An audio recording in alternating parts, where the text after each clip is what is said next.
कल सुबह 8 बजे मैं मंदिर जाऊंगा। मंदिर में? और उससे जाके कह दूंगा कि हमारे बीच कुछ नहीं हो सकता। अरे ढीला करो यारो। भाइयों, कल सुबह हमें 6 बजे हर हाल में उठना पड़ेगा। हमें भैया को सुमित्रा से मिलने से रोकना ही पड़ेगा। अबे झिंगुरो, उठो। ये 6 बजे की जगह 9 बजे का अलार्म क्यों लगा दिया? लगता है पीने के बाद मैंने गलती से 9 को ही 6 समझ लिया। तेरे 9-6 के चक्कर में 12 बज गए यार। तू भी ना। गलती हो गई। भैया कहाँ है?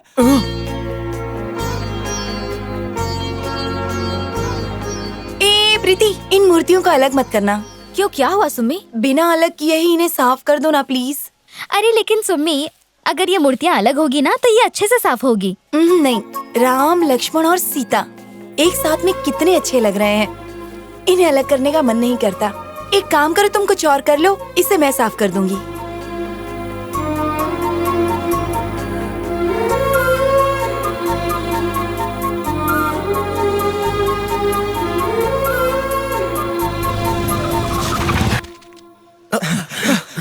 अरे पीटी उषा की तरह क्यों भाग रहे हो? आपने सुमित्रा जी को सब बता दिया क्या? अब हाँ, कुछ बताना तो था, वो याद नहीं आ रहा। हाँ याद आ गया, अभी कह देता हूँ। सुम्मी चलो। हाँ।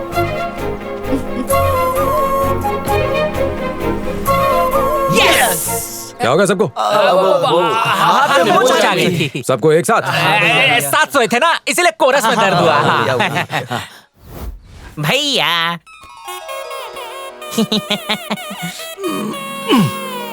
समझता ही नहीं है। अरे तू शादी कर रहा है? हाँ भैया, और मैं चाहता हूँ कि आप मेरी शादी में आके मुझे आशीर्वाद दें। अरे क्यों तू ऐसे समुद्र में कूदना चाहता जहाँ शार्क रहती हैं? मत कर। कोई बात नहीं भैया, मैं शार्क को अपनी दोस्त बना लूंगा। देख मेरी बात मान जा, चिंता हो मणि। नहीं सकता, आज से मैं सिर्फ अपनी होने वाली घरवाली की ही बात मानूंगा। शादी जिंदगी बर्बाद कर देगी तेरी। भैया आप शादी में ना जरूर है ना। अबे चिंता मणि, संभाल के। और अकेले मत आना, सबको लेके आना। हे भोलेनाथ, इस भोले भंडारी की रक्षा करना।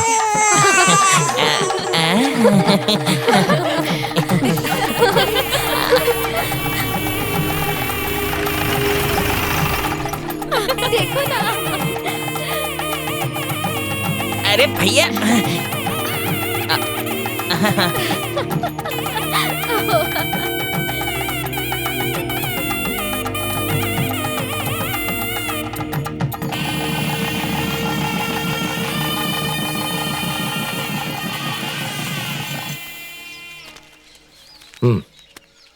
ले भैया, ये किस चीज के कागजात हैं? मार्केट में तेरे नाम की एक दुकान ली है। अब तो सिर्फ एक पति नहीं है, एक दुकान का मालिक भी है। भैया आप मुझ जैसे नौकर को इतना मान और सम्मान दिया, आप ही मेरे लिए भगवान हो भैया। मैं भगवान नहीं हूँ, काम भगवान है। याद रख, जिंदगी में तरक्की करने के लिए छोटे काम करने में कोई बुराई नहीं, लेकिन सिर्फ अपने ही बारे में सोचना वो बुरा है। जब तक तुझ में ताकत है, कमजोरों की मदद कर। जी भैया। स्वर्ग यहीं मिल जाएगा। जा। शुक्रिया भैया। भैया आपने उसको बताया बिना ही उसके लिए दुकान खरीद ली? मेरे बोलने से पहले ये मेरे काम कर दिया करता था, इसीलिए मैंने पहले बताना जरूरी नहीं समझा। अगर आप अपने से छोटों का ख्याल रखते हैं तो ईश्वर भी आपका ख्याल रखता है।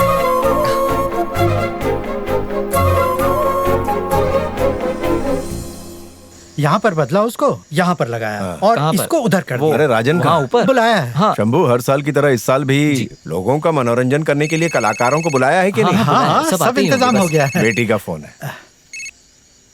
हाँ बोल बेटा। पापा परेशान तो नहीं किया ना? अरे बिल्कुल नहीं बेटा, वो देवी का जागरण है ना, उसी की तैयारी चल रही है। पापा कुछ पूछना चाहती हूँ, पूछूं? अच्छा, अगर मैं मना कर दूंगा तो नहीं पूछोगी क्या? बोल बेटा, क्या बात है?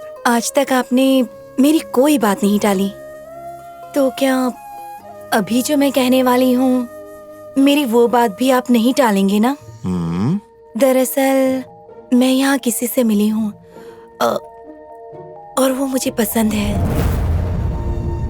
पापा, मैं उसे बहुत प्यार करती हूँ। अगर आपकी इजाजत हो तो मैं उससे अपने दिल की बात कह दूं? प्यार करने के लिए बाप की इजाजत मांगने वाली तू दुनिया की पहली लड़की होगी बेटा। उसे अपने साथ लेकर आ, मैं मिलूंगा। थैंक यू पापा। क्या भैया, हमें इतनी दूर लेके क्यों आए? कुछ बेल वेल करवानी है क्या?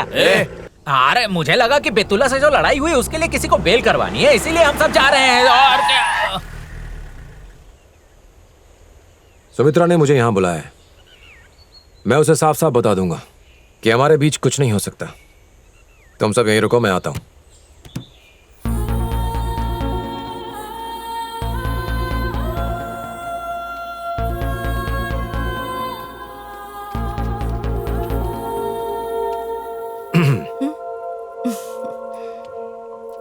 वो मैंने सोचा मैं बोलना पहले मैं बोलता हूं। ठीक है। मुझे कहना है कि मैं तुम्हें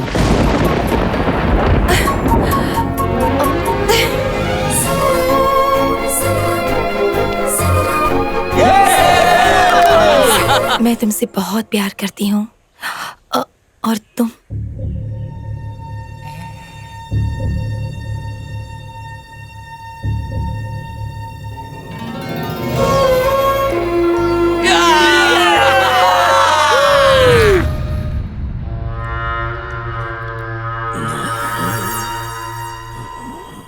भाई, कब तक आप इस तरह हाथ पे हाथ धरे बैठे रहेंगे?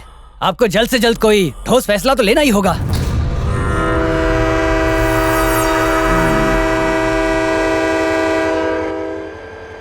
भैया, शादी की डेट फिक्स करके ही वापस आइएगा। हाँ भैया। ठीक है, जाओ अब। चले जाएंगे ना भैया।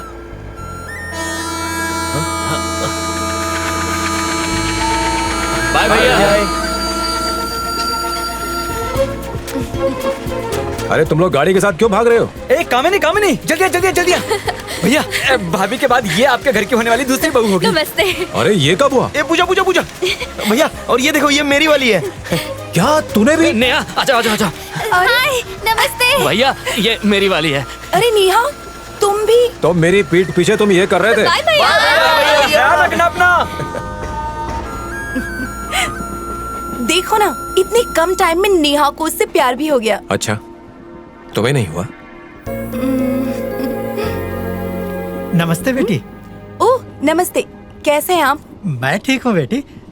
ये मेरा बेटा है जो पहले जाति और धर्म को लेकर भेदभाव करता था, लेकिन तुम्हारे पिता ने ही इसे अहिंसा और प्यार की भाषा सिखाकर इसे सही रास्ता दिखाया। वो बहुत महान है। आसपास के सारे इलाके में उनके जैसा सच्चा और ईमानदार व्यक्ति और कोई नहीं है। तुम्हारे पिता के आशीर्वाद से इसे एक अच्छी नौकरी भी मिल गई है। अच्छा बेटा, मैं चलता हूँ। जी। तुम्हारे पिता बहुत अच्छे इंसान होंगे, तभी ये उनकी इतनी तारीफ कर रहे थे। वो तारीफ नहीं कर रहे थे, बिल्कुल सच कह रहे थे। मेरे पापा का नाम श्रीनिवास ओडियार है। कई सालों पहले हमारे गांव में दो जातियों के बीच में धर्म के नाम पर दंगे फसाद होते थे।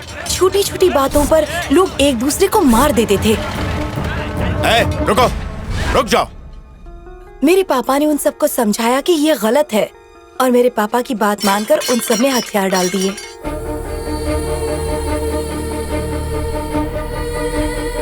छोटे छोटे मसलों को लेकर लोग पंचायत के पास नहीं बल्कि मेरे पापा के पास जाते थे।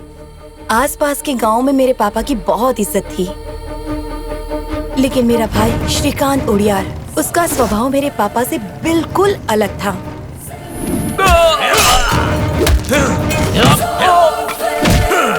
श्रीकांत, गांव में शांति बनी रहे उसके लिए मैं इतना संघर्ष कर रहा हूँ और तू चारों तरफ खून खराबा फैला रहा है। आप चाहे जितनी भी कोशिशें कर लो, पर इस गांव के हालात कभी नहीं सुधरेंगे। वो लोग शांति की भाषा नहीं, सिर्फ मार काट की भाषा समझते हैं। खून तो बहकर ही रहेगा। अरे क्या कह रहे हो? इस बिन माँ की बच्ची के अभी तुम ही सब कुछ हो, इसी के लिए सुधर जाओ। मेरे पापा और मेरे भाई के बीच रोजाना किसी न किसी बात को लेकर झगड़े होते थे। एक दिन हमारे गांव में दंगे के दौरान किसी की मौत हो गई। मेरे पापा गांव वालों को समझाने की कोशिश ही कर रहे थे कि तभी अचानक मेरा भाई हथियार लेकर निकल पड़ा।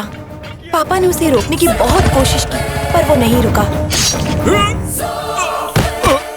उसके बाद वो कभी लौट कर नहीं आया। सिर्फ उसकी मौत की खबर आई। सरपंच जी, आपका बेटा अब इस दुनिया में नहीं रहा। वहीं रुक जाइए। जिस समय मेरे खिलाफ जाकर वो गुस्से में घर से बाहर निकल गया था, तभी मेरे लिए मर चुका था।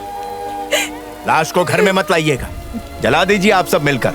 जाइए, ले जाइए। सरपंच जी, वो आपका बेटा था। आपको गुस्सा नहीं आ रहा है? आपको उनसे बदला लेना चाहिए। आपके एक इशारे पर हम उन्हें काट के रख देंगे। बहुत हो गया। और कितने बच्चों को अनाथ करने का इरादा है तुम लोगों का? हो सकता है कि मैं वो आखिरी बाप रहूं जिसने अपना बेटा खोया है, और वो आखिरी अनाथ बच्चा ये मासूम बच्ची हो सकती है। एक वो दिन था और एक आज का दिन है। सब लोग मेरे पापा को बहुत मानते हैं। उस दिन के बाद ना तो किसी ने हथियार उठाए और ना ही किसी का खून बहा।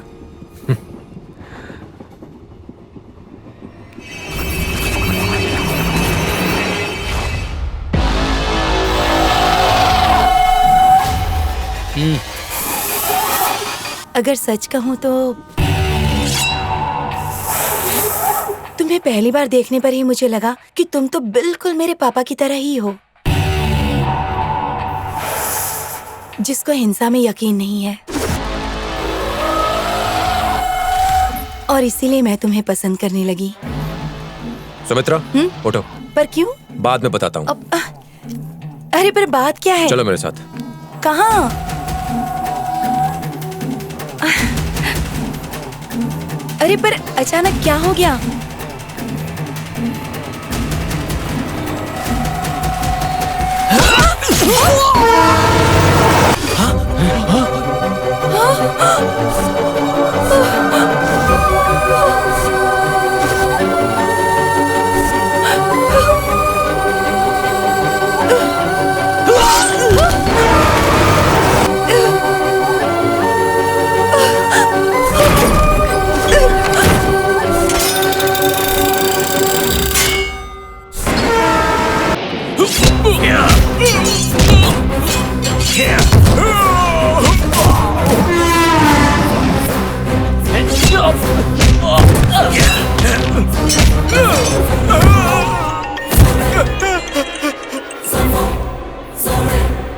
भैया, आप हमसे नाराज तो नहीं है ना? नहीं, मैं नाराज नहीं हूँ। तुम लोग अभी फौरन घर जाओ। अच्छा, आपको अपनी होने वाली बहुएं पसंद तो आई ना? अरे गाड़ी घुमा, गाड़ी घुमा। क्या हुआ? लेकिन क्यों? वो क्या हुआ?